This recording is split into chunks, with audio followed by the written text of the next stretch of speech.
You need to leave. Your kids are too noisy and messy. Patricia slammed her fork down, glaring at me across the dinner table. My name is Olivia, and at 34, I was being told by my mother-in-law to move out of a house she thought was hers.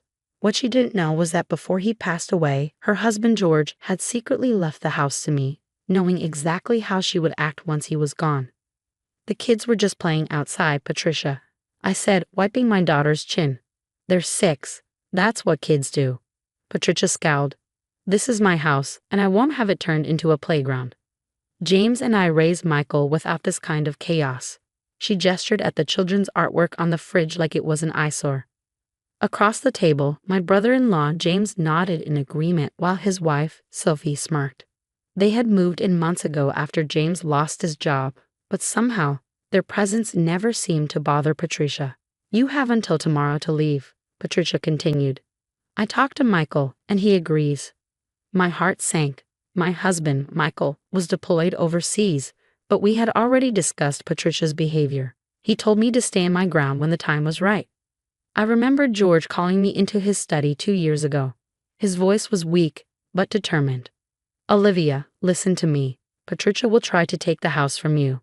She's always resented how much Michael loves you, but I've made sure she can't. The house is yours. He handed me an envelope with all the legal documents proving I was the owner. You'll know when to use these. Now, as Patricia planned how she would redecorate her house, I knew that moment had arrived. You can't just throw them out, Mom. Michael's sister, Lisa, said from the doorway. She usually stayed out of family fights, so her support surprised me. Patricia waved a hand dismissively. Olivia has money from her parents. She can find an apartment. I held my children close and whispered, It's okay. We're not going anywhere. Patricia's face darkened. Did you not hear me? I want you gone by tomorrow. I stood slowly, my chair scraping against the floor. Patricia flinched at the noise. Actually, Patricia, we need to talk. There's nothing to talk about, she snapped. I reached into my bag and pulled out the envelope George had given me. My hands trembled slightly, but I stayed firm. George left something for you, I said. I think it's time you knew the truth. Patricia's face twisted in confusion. Behind her, James and Sophie exchanged worried glances. They had been counting on staying here rent-free. What are you talking about? Patricia demanded. George left everything to me. I placed the envelope on the table. Not everything, not the house. Patricia's hands shook as she opened the documents. Her face turned pale as she read. This can't be real. But it was. Every word, every signature, every legal stamp. The house was never hers. She had just tried to evict the wrong person. Patricia's hands shook as she flipped through the trust documents. Her face grew paler with each page. The dining room was silent except for the hum of the air conditioning and my children's soft whispers.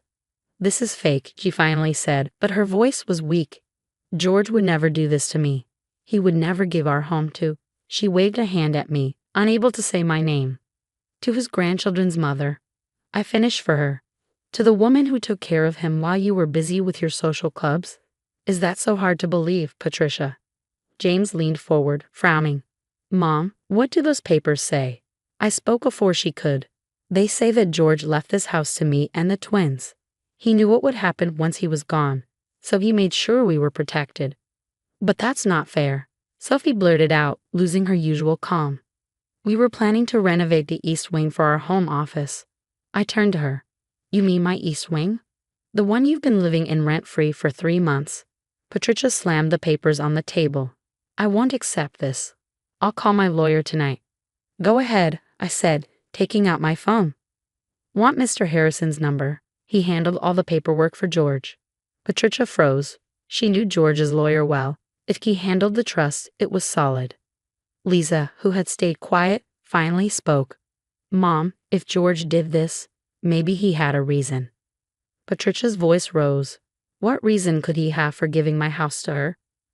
I reached into the envelope and pulled out a letter written in George's handwriting. Maybe you should read his explanation yourself. Patricia snatched the letter and read quickly. I already knew every word. My dearest Patricia, if you're reading this, it means Olivia has had to show you the truth. I know you're angry, but please understand.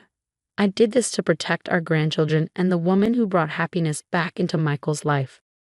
I watched you try to control everything and everyone, including me. But Olivia is different. She loves Michael for who he is, not who she wants him to be. She gave us 2 wonderful grandchildren who deserve to grow up in a home filled with love, not strict rules and criticism. The house belongs to her now. This is my final decision and my last gift to our family's future. All my love, George. Tears rolled down Patricia's cheeks. For the first time, she looked truly lost. Daddy? Emily tugged at my sleeve. Are we really staying? I knelt beside my children and hugged them. Yes, sweetheart, this is our home. Grandpa George made sure of that. But where will we go? James demanded, his face red. Sophie and I can't afford our own place. I stood up. You're welcome to stay if you start paying rent. Market rate with a lease. The same goes for you, Patricia. This is still your family home, but under my terms now. Patricia looked up, her makeup streaked with tears. You expect me to pay rent?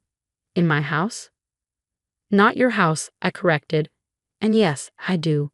George left instructions for how the house should be managed. I'm just following his wishes. The room went silent. James and Sophie whispered to each other. Lisa gave me a look of reluctant respect. Patricia just sat there, holding George's letter. After a long pause, she finally spoke. He really planned all this. He did, I said. He wanted to make sure the twins always had a home, and that I had the power to protect them, even from family if necessary. Alex's foot accidentally kicked the table leg, making a loud noise. Normally, Patricia would scold him. But this time, she just stared at the twins like she was really seeing them for the first time. I need time, she finally said, smoothing her napkin. To think. I nodded, putting the documents away. Take all the time you need, but understand this, we're not leaving. And things are going to change around here. As I took my kids upstairs, I heard Patricia quietly crying at the table. A part of me felt sorry for her. Losing control was her worst fear, but another part of me felt relieved. George had given us more than just a house. He had given us the power to stand our ground. Now, Patricia had to decide if she could accept the new reality or keep fighting a battle she had already lost. The weeks following the revelation brought dramatic changes to our household. Patricia had retreated to her sister's house to process, while James and Sophie scrambled to find alternative housing once they realized I was serious about charging market rate rent. My phone buzzed one morning as I was helping the twins with breakfast. It was a text from Michael. Mom called me crying, said you stole her house. Want to tell me what's going on? I sent him photos of the trust documents and George's letter. A few minutes later, my phone rang. Dad was always smarter than anyone gave him credit for, Michael said, his voice warm despite the static of the overseas connection. He knew exactly what Mom would try to do. Are you okay? We're fine, I assured him, watching Emily help Alex pour cereal. Better than fine, actually. The kids can finally relax in their own home. Good, Michael replied. I've got your back on this, Liv. Always have, always will. 2 days later, Patricia returned. She stood on the front porch, looking smaller somehow, more vulnerable without her usual armor of superiority. May I come in? She asked quietly. To talk? We sat in the kitchen, the same room where she critiqued my parenting countless times. But now she perched uncertainly on the edge of her chair, hands wrapped around the tea I'd offered. I've been reading George's letter over and over, she began. He was right about me, about everything. She took a shaky breath. I was so focused on maintaining control that I never saw what I was doing to this family, to my grandchildren. As if on cue, we heard laughter from the backyard. The twins were playing in the sprinkler, something Patricia would have forbidden just weeks ago. They're good kids, Patricia, I said softly. They just need space to be themselves. She nodded, tears forming in her eyes. George knew that. He saw what I couldn't, or wouldn't see. She reached into her purse and pulled out an envelope. I had my lawyer review everything. The trust is ironclad. The house is legally yours. It's still your home too, I reminded her. If you want it to be, but things have to change. I know, she whispered. I'd like to try to do better. To be the grandmother they deserve. Over the next few months, we all watched in amazement as Patricia slowly transformed. She started joining the twins for arts and crafts, actually participating instead of just criticizing the mess. She learned to laugh when Alex accidentally spilled his juice instead of reaching for her cleaning supplies in panic. James and Sophie eventually found their own apartment, realizing that depending on Patricia's favor had held them back from growing up. Lisa started visiting more often, remarking on how much warmer the house felt. One evening, I found Patricia in George's study, looking at old family photos. "I found these in his desk," she said, showing me a stack of pictures. They were all candid shots of the twins, Emily's first steps, Alex's birthday party, both of them playing in the garden. He kept every single one. He loved them exactly as they were. I said gently, "No conditions, no expectations." Patricia wiped her eyes. "I'm learning to do the same. It's not easy, changing the habits of a lifetime, but," she looked out the window where the twins were chasing fireflies in the twilight, "it's worth it." When Michael finally returned from deployment, he was amazed by the changes in his childhood home. Gone were the plastic covers on the furniture and the strict rules about which rooms were off limits. Instead, he found his mother teaching the twins how to bake cookies in the kitchen, flour dusting all their faces. "Dad would love this," he whispered to me as we watched them together. This is exactly what he wanted. He was right. George's final gift hadn't just been the house. It had been the opportunity for his family to heal, to grow, to learn to love without conditions or controls.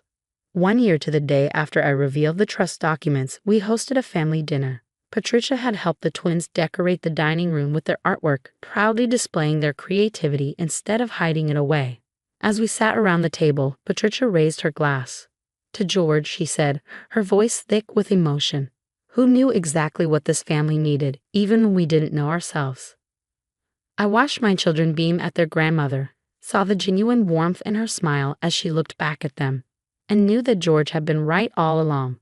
Sometimes love means making hard choices, setting firm boundaries, and forcing people to face uncomfortable truths. But if you're lucky, those tough choices lead to something beautiful. Like watching a controlling mother-in-law learn to embrace chaos, or seeing your children finally feel completely at home in their own house. As Emily and Alex raced off to play after dinner, their laughter echoing through the halls, Patricia turned to me with tears in her eyes. "Thank you," she said simply, "for not giving up on me." I squeezed her hand gently. "That's what family does," I replied. "We give each other second chances." And in that moment, I knew George was somewhere smiling, knowing his final act of love had transformed not just a house, but all of our hearts.